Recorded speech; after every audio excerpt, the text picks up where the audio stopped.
میاں بیوی کی لڑائی کا آخری حل کیا طلاق ہی ہے؟ آج کل دیکھا جاتا ہے شادی ہوتی ہے 1 مہینے بعد 2 مہینے بعد طلاق ہو جاتی ہے، گھر بستے نہیں ہیں، تو کیا طلاق ہی اس کا حل ہے؟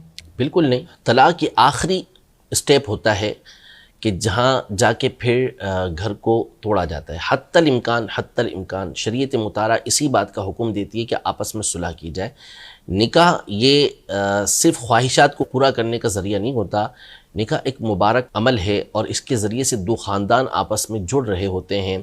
یہ نسل کو بڑھانے کا ایک ذریعہ ہے اور نکاح یہ الفتوں اور محبتوں کا نام ہے.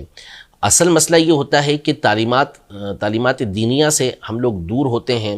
ہمیں معلوم نہیں ہوتا کہ کس انداز میں ہم نے آگے زندگی کو گزارنا ہے، اور برائیوں کے ساتھ، اللہ کی نافرمانیوں کے ساتھ عمومی طور پر ہمارے یہاں عام طور پر شادی کا آغاز کیا جا رہا ہوتا ہے، جس کی وجہ سے پھر یہ نحوستیں آتی ہیں اور بڑی دھوم دھام کے ساتھ کی ہوئی شادی، نعوذ باللہ اللہ محفوظ رکھے، کہ بہت سارے ایسے معاملات پیش آتے ہیں کہ 1 مہینے کے بعد، 2 مہینے کے بعد، سال کے بعد گھر ٹوٹ جاتے ہیں. تو برائے مہربانی پہلے تو آپ اس بارے میں معلومات حاصل کر لیا کریں. پھر کبھی ایسی نوبت پیش آ جائے کہ اب گھر بننا چلنا ممکن نہیں رہا، تو کسی اچھے عالم دین سے، مفتی صاحب سے رابطہ کر لیا کریں کہ وہ آپ کو بتا سکیں کہ آگے کا لائحہ عمل کیا ہونا چاہیے. کیونکہ ایک ساتھ 3 طلاقیں دے دی جاتی ہیں، اور ایک ساتھ 3 طلاقیں دے دینا، اس سے طلاق پڑ جاتی ہیں اور تینوں کی تینوں پڑ جاتی ہیں. لیکن یہ طریقہ کار شریعت مطہرہ کا پسندیدہ طریقہ نہیں ہے.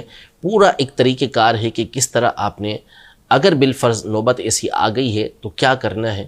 تو اس کے لیے بہتر طریقہ یہی ہے کہ اپنے طور پہ کبھی بھی یہ قدم نہ اٹھائیں، بلکہ کسی معتمد عالم دین سے، سنی مفتی صاحب سے رابطہ کریں.